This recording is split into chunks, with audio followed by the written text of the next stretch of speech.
ఎప్పుడు చూసినా మా రాష్ట్ర నాయకులు అల్గోటి రవీందరు ఆయన నోటితో ఎప్పుడు చూసినా మా అధ్యక్షులు నువ్వా నాగేశ్వరరావు గారు అని మాట్లాడిన సందర్భం లేదు. అది నాగేశ్వరరావు గారిని కోల్పోవటం సమాజము, మా సంస్థ అన్నిటికి మించి మా రవీందర్కు అది తీరని లోటు. తను ఎంత ఫీల్ అవుతున్నాడో మాకు బాగా అర్థమవుతుంది. ఇంత గొప్ప వ్యక్తిని ఆ కుటుంబం మాకు అందించినందుకు పౌర హక్కుల సంఘం గర్విస్తుంది. అంత గొప్ప కమిట్మెంట్ ఉన్న వ్యక్తిని మాకు ఇచ్చినందుకు. ఇలాంటి వ్యక్తులు ఉండటం వల్ల వాళ్ళ వారసత్వం అనేది ఇప్పటికీ మేము కొనసాగిస్తామని, మువ్వా నాగేశ్వరరావు గారి ఆశయాలను పరిపూర్తి చేస్తామని సభాముఖంగా మరొకసారి మీకు ప్రతిజ్ఞ చేసి చెప్తా ఉన్నాం. ఒక వ్యక్తి తన జీవిత కాలం మొత్తం ఎంత కష్టపడ్డారో అధ్యక్షుల వారు చెప్పారు. అదే కష్టంతో అట్లాగే వెళ్ళిపోయి అట్లాగే డబ్బులు సంపాదించుకొని సమాజాన్ని వదిలేసే పరిస్థితులే. కానీ తనకున్న సమాజం ఎడల ఉన్న తనకున్న బాధ్యతను తను ఎప్పుడు కూడా విడనాడలేదు. ఆ బాధ్యత ఒక విప్లవకర రాజకీయ విశ్వాసాలతో కొనసాగింది. అందుకే ఆయనంటే మాకు గౌరవం. ఒక విప్లవ రాజకీయాల విశ్వాసాలు ఉన్న ఆ వ్యక్తి పౌర హక్కుల సంఘానికి రావడానికి మేము చాలా పరిమితులు పెడతాం. ఇక్కడ రాజకీయాలు మాట్లాడొద్దు, రాజకీయాలకు స్థానం లేదు అంటాం. అయినప్పటికీ ఆయన మార్గం పౌర హక్కుల సంఘాన్ని ఎంపిక చేసుకున్నందుకు మేము ఆయనకు ప్రగాఢమైన నివాళులు, ఉద్యమ అభివందనాలు తెలియజేసుకుంటున్నాం. ఆయన లేని లోటు తీర్చుకోవటానికి ప్రయత్నం మాత్రమే చేస్తాం, కానీ ఆ అగాధం పూర్తుంది అని మాత్రం ఈ జిల్లాకు మరీ ముఖ్యంగా చెప్పలేము. మేము ఆయనతో పాటుగా ఈ జిల్లాలో జరిగిన అన్ని ఘటనలకు వచ్చేవాడు. ఆ వయసులో నిజ నిర్ధారణ చేసినప్పుడు అన్ని నిజ నిర్ధారణలో పాల్గొనేవాడు. నడుస్తూ కింద పడి మళ్ళీ లేచి ఆ నడుస్తున్న వైనం గుర్తొస్తే ఒక్కసారి గుండెలు ఎట్లా అలసిపోతాయో ఆలోచించి మేము బిరబిరా నడుస్తాం. ఆయన నిదానంగా కట్టబట్టుకొని పంచె కట్టుకొని నడుస్తూ జారిపడి మేము పట్టుకోకపోతే నాకేం కాలేదు, నేను బాగానే ఉన్నాను, లేచి మళ్ళీ నడిచే వ్యక్తి. చివరిగా సార్తో చేసిన నిజ నిర్ధారణ కోటగిరి మల్లికార్జున్ టీచర్ మీద ఆర్ఎస్ఎస్ బీజేపీ గుండాలు ఒక టీచర్ను క్లాస్ రూమ్లోకి ప్రవేశించి ఒక టీచర్ను భౌతికమైన దాడికి పాల్గొని ఆయనను విద్యార్థుల ముందు సహా ఉపాధ్యాయుల ముందు అవమానపరిచి అక్కడి నుంచి గేట్ దగ్గరికి తీసుకెళ్ళి అక్కడ ఆయనను బైఠాయింపజేసి అత్యంత హీనంగా అవమానం చేసి అక్కడి నుంచి నడిపించుకుంటూ ఆంజనేయ స్వామి దేవాలయానికి తీసుకెళ్ళి అక్కడ ఆయనతో క్షమాపణ చెప్పించిన తీరు ఎంత బాధాకరం. ఏ యుగంలో ఉన్నాం? ఆ ఫాసిజానికి వ్యతిరేకంగా ఆ రోజు మేము నిర్వహించిన ప్రెస్ సమావేశంలో, పత్రికా విలేకరుల సమావేశంలో ఆయన వినిపించిన గొంతు ఫాసిజాన్ని గట్టిగా ఎండగట్టింది. బీజేపీ కనుక ముందే చెప్పిండు, ఆర్ఎస్ఎస్ కనుక భావజాలంతో బీజేపీ కనుక అధికారంలోకి వస్తే ఇట్లా ఉంటుంది మన బ్రతుకులు. ఒక టీచర్, ఒక దళిత టీచర్కు గౌరవం లేని బ్రతుకు ఉంటుంది ఆ బీజేపీ పాలన వస్తే. దీన్ని గట్టిగా వ్యతిరేకించాలి అనేవారు. ఫాసిజం అంటే ఏంటి ఇవాళ మనం ప్రశ్నించుకుంటే కాళోజీ చెప్పాడు. ఆయనను గుర్తు చేసుకొని ఆ ఫాసిజాన్ని మాట్లాడుకోవాల్సిన అవసరం ఉంది. వాళ్ళ నీతో ఏకీభవించని వాడిని పీక నొక్కేయాలనేది ఫాసిజం అంటే చాలా సింపుల్గా సాధారణంగా కాళోజీ చెప్పాడు. ఆ టీచరు ఏకీభవించలేదు. ఆ టీచరు తను పాఠాలు చెప్తున్న వృత్తిలో భాగంగానే తను టీచర్ కనుక అర్థం చేసుకొని ఆయన వృత్తిలో భాగంగానే హేతుబద్ధంగా పిల్లలు ఇందాక సార్ చెప్పాడు, ఈ సార్కు ఆ సారు ఏం బోధించాడో చాలా స్పష్టంగా చెప్పాడు. అదేవిధంగా మల్లికార్జున కూడా హేతుబద్ధంగా ఆలోచించటాన్ని గురించి క్లాస్ రూమ్లో బోధిస్తే ఆయనను అవమానపరిచారు. దాని మీద ఇవాళ ఆ రోజు నాగేశ్వరరావు మాట్లాడింది, ఒకే దేశం, ఒకే భాష, ఒకే సంస్కృతి, ఒకే తిండి, ఒకే బట్ట, ఒకే కట్టుబాట్లు ఉండాలని బీజేపీ కోరుకుంటుంది. ఎట్లా సాధ్యమవుతుంది? అది హిందూ రాష్ట్రం ఏర్పడాలి అని బీజేపీ కోరుకుంటుంది. హిందూ రాజ్యం అంటే ఏంటి? హిందూ అంటేనే కులాలు కదా, హిందూ అంటేనే మతాలు కదా, కులాలు అంటేనే అంతరాలు కదా, అంతరాలు అంటేనే అంటరానితనం కదా, అంటరానితనం అంటేనే వివక్ష కదా. మనుషుల మధ్య ఈ వివక్ష పోవాలని జీవితాంతం పోరాడాడు మన నాగేశ్వరరావు గారు. అది కనుక వస్తే ఎవరు ఎక్కడ ఉండాలో సమాజంలో కులాలు ఉండాలని కోరుకుంటున్నారు. ఆ చిన్నజీర స్వామి చెప్పారు, కులాలు ఉండాలి కదండి, కులాలు ఉండాలి. కులాలు ఎక్కడ ఉండాలో అవి అక్కడ ఉండాలి. ఎవరు ఏ పని చేయాలో ఆ పని చేయాలి. సమాంతరానికి, సమానమైన హక్కులకు మతాన్ని ప్రబోధిస్తున్న బీజేపీ, ఆర్ఎస్ఎస్ ఈ సమానత్వానికి వ్యతిరేకం. దానికి ఆయన జీవితాంతం పోరాడి తన జీవితాన్ని అంకితం చేశాడు. ఆ పోరాటంలోనే తన ప్రాణాలు, బహుశా అధ్యక్షునిగా ప్రాణాలు వదిలింది మా నాగేశ్వరరావు గారు ఒక్కరే. ఎప్పుడు అడుగుతుండేవాడు, సాయిబాబా ఏం చేస్తున్నాడు, వరవరరావు గారు ఏం చేస్తున్నారు. సాయిబాబా ఇవాళ సారుకు చెప్పాలని ఉంది. సాయిబాబా రిలీజ్ అయ్యింది. సాయిబాబా రిలీజ్ వెనుక న్యాయం నిదానంగానైనా సరే గెలిచింది కదా అనుకుందామా? న్యాయం ఎప్పటికైనా గెలుస్తుందిలే అనుకుందామా? 10 ఏళ్ల జీవితం కోల్పోయింది సాయిబాబా. శరీరం అంతా శిథిలమైపోయింది. ఆయన జీవిత కాలానికి సరిపోయే అనారోగ్యాలు తెచ్చుకున్నాడు. ఆయనకు మిగిలిన 2 చేతులే గట్టిగా ఉన్నాయి. సాయిబాబాకు చేతులు మాత్రమే ఉన్నాయి. ఇక న్యాయమూర్తి దృష్టిలో మెదడుంది. ఆ మెదడే భయంకరమైందని చెప్పి న్యాయమూర్తి భావించింది. ఇప్పుడు సాయిబాబాకు ఆ 2 భుజాలు కూడా పనిచేయలేని స్థితిలో ఉన్నాయి అని బ్రతికున్నాడు,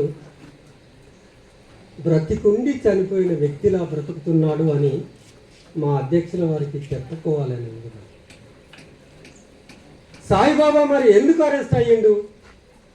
సాయిబాబా ఒక ప్రొఫెసర్ కదా, ఆయన అరెస్ట్ వెనుక ఉన్న రాజకీయమేంది? ఆయనను ఎందుకు అరెస్ట్ చేశారు? సాయిబాబా అరెస్టుకు, సాయిబాబాతో పాటు అరెస్ట్ అయిన వాళ్ళ మూలాలన్నీ ఆదివాసీ పోరాటాల్లో ఉన్నాయి. ఆదివాసీలు ఈ దేశ సంపదను కాపాడటం కోసం ఈ దేశంలో మరీ ముఖ్యంగా ఛత్తీస్గఢ్లో 29 రకాల అత్యంత విలువ చేసే ఖనిజ సంపద వాళ్ళ గుడిసెల కింద వాళ్ళ కాళ్ళ కింద నిక్షిప్తమయ్యి ఉంది. దాన్ని కాపాడటం కోసం వాళ్ళు పోరాటం చేస్తున్నారు. ఆ పోరాటం, ఆ భూమి, ఆ సంపద, ఆ అడవి వాళ్ళకు చెందాలని ఇక్కడ మనకు నిజామాబాద్ జిల్లాలో పోడు భూములు, అటవీ భూములు మేము రాసి పెట్టాం. గిరిజనులకు పట్టాలు ఇవ్వాలని చెప్పి తను పోరాడాడు. ఆ పోరాటాన్ని, గిరిజనులు చేస్తున్న ఆ పోరాటాన్ని సమర్థించినందుకు, దానికి మద్దతుగా నిలిచినందుకు కేసులు పెట్టిండ్రు. ఆదివాసీల మీద కేసులు పెట్టిండ్రు. మనం అనుకుంటున్నాం అది సాయిబాబా కేసు అనుకుంటున్నాం. కొంత మూలం చెబుతాను, అది సాయిబాబా కేసు కానే కాదు. ఏ గిరిజనులైతే ఈ జమీను, ఈ జంగలు, ఈ అడవి సంపద మాకు పొందాలి, మాకు చెందాలని పోరాడుతున్నారు, వాళ్ళు మహేష్ తిర్కి అని ఆ రకంగా పోరాడుతున్న గిరిజనుల మీద కేసు పెట్టింది. ఆ case Mahesh Tirki versus state of Maharashtra. ఆ క్రమంలో వాళ్ళ తమ్ముడు విజయ్ తిర్కిని కూడా అందులో జతపరిచారు. అట్లాగే పాండు నరోటేను అనే మరో గిరిజనులు ఈ ముగ్గురు గిరిజనుల మీద ఆ కేసులు పెట్టారు. ఇదేంటి అన్యాయం అని అన్నందుకు నాగేశ్వరరావు ప్రశ్నించినట్టుగా సాయిబాబా ప్రశ్నించినందుకు సాయిబాబాను, హేమ్ మిశ్రాను, ప్రశాంత్ రాయిని అర్బన్ నక్సలైట్, ఇవాళ మనం ఇక్కడ కూర్చున్న వాళ్ళమందరము, మువా నాగేశ్వరరావు వారసులమందరము అర్బన్ నక్సలైట్లు. ఒకే దేశం, ఒకే జాతి, ఒకే మతం, ఒకే తిండి. తిండి కూడా గొడ్డు మాంసం తిన్నారని చంపేస్తున్నారు కదా ఇంట్లోకి వచ్చి.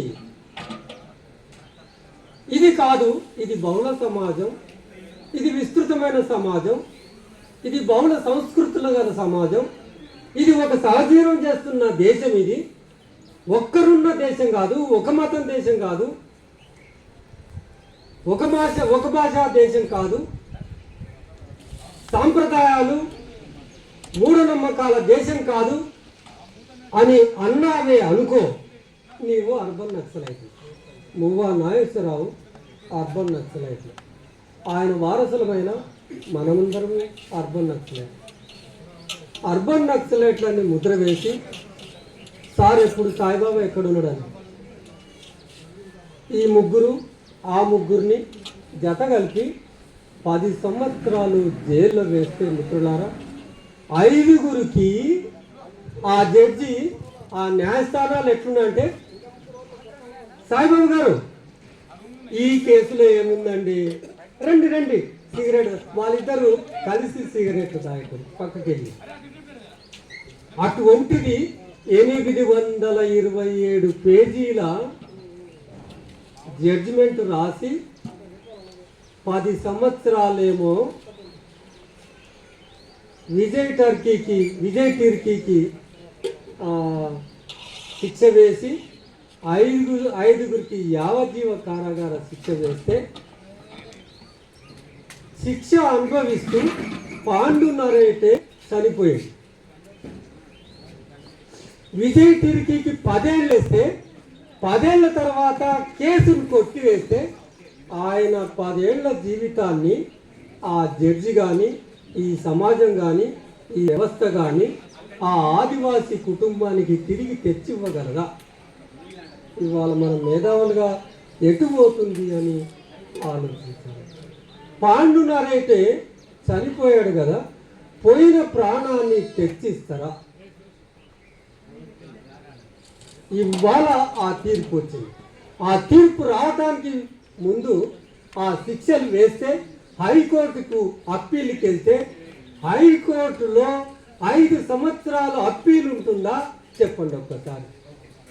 5 సంవత్సరాలు జాప్యం చేసిన తర్వాత హైకోర్టు వీళ్ళు నిర్దోషులని హైకోర్టు తీర్పు చెప్పింది మొదటిసారి. ఆగ మేఘాల మీద అమిత్ షా నరేంద్ర మోడీ జత కట్టి ఆగ మేఘాల మీద సుప్రీంకోర్టుకి వెళ్ళి శనివారం సుప్రీంకోర్టు పనే చేయదు. శనివారం రోజు కూర్చోబెట్టి బెంచ్ని కూర్చోబెట్టి ఆ జడ్జిమెంట్ను వెనక్కి తీసుకునేటట్టు చేసి మనోళ్ళందరూ జైలుకి తీసుకున్న క్రమంలో మీ జడ్జిమెంట్ రద్దయింది అంటే అల్లుపడిపోయిన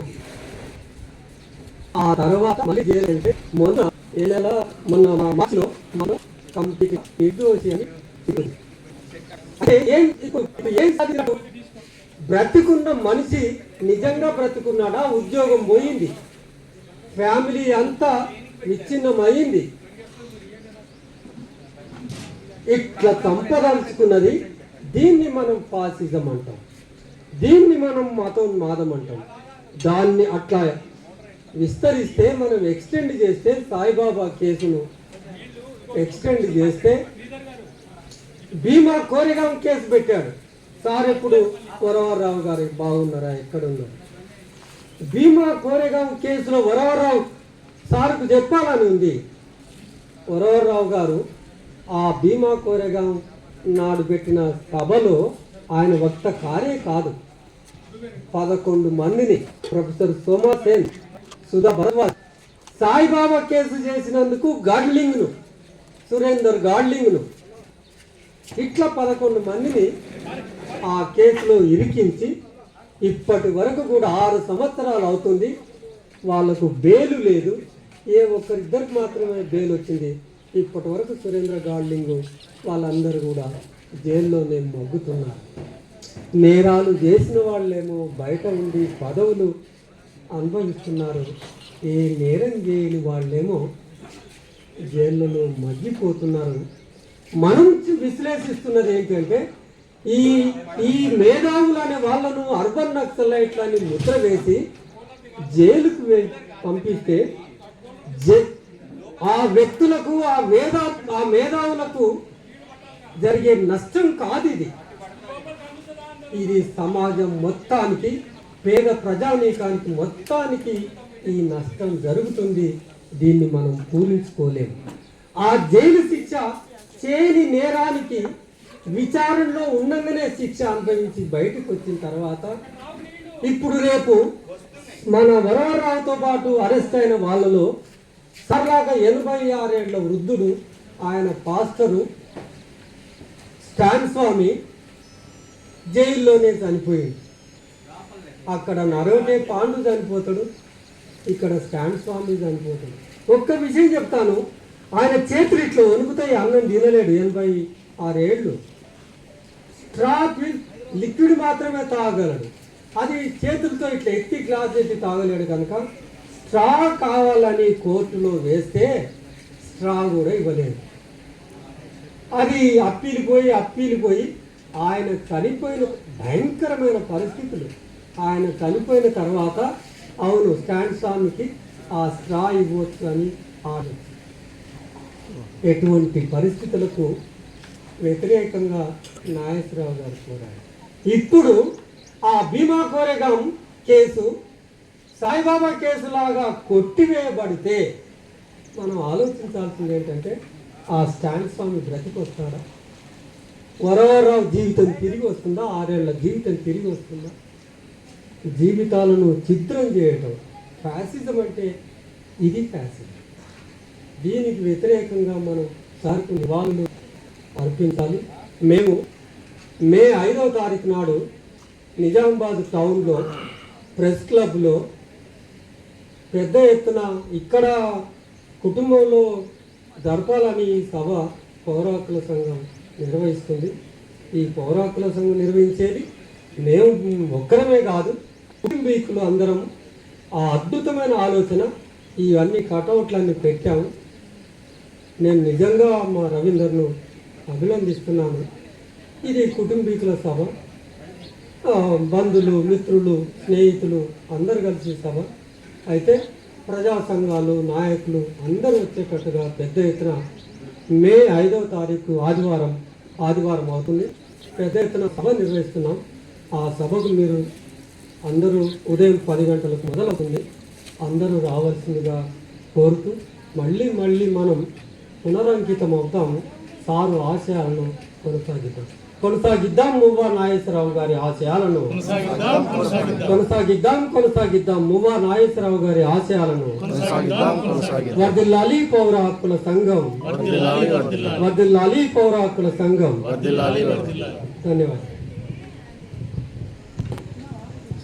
ధన్యవాదాలు బెట్టమ్మ లక్ష్మణ్ గారు. ఇప్పుడు అబ్దుల్ గారు పాట పాడవలసిందిగా కోరుతారు.